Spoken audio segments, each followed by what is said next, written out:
ठेचून हत्या झाल्याची धक्कादायक घटना समोर येते.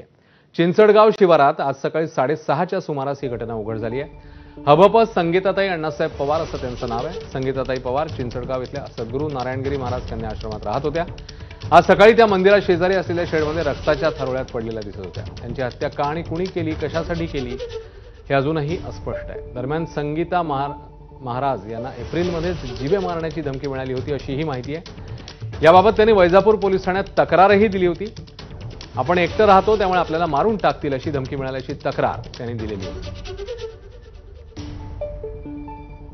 तर संगीताताईंना 3 वेळा जीवे मारण्याची धमकी देण्यात आल्याची माहिती वडिलांनी दिली. तर महिलांसाठी त्यांना काम करायचं होतं अशी भावना त्यांच्या भावाने व्यक्त केली आहे. राहायला खोली बांधायची होती, तर ते त्यांनी शेजारचे जो पूजा करतो त्यांचे घरचे लोक सगळे आले. ते म्हणजे इथं बांधायचं नाही. पोलीस स्टेशनला दुसरे जाऊन अर्ज दिला.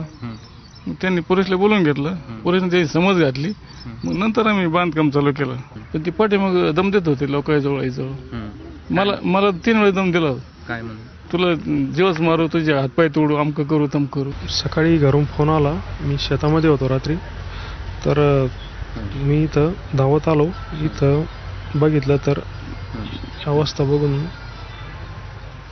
एवढंच बघितलं. जास्त त्या स्वतः राहत होत्या आणि पुढं तेच महिलांसाठी शिक्षणासाठी ज्या मुली आहेत वारकरी संस्थांमध्ये कीर्तन करण्यासाठी प्रभावी वाढावी त्यांची संख्या, त्यासाठी ताईचा प्रयत्न करणार होत्या आणि मुलींना शिक्षणासाठी ठेवायचं होतं.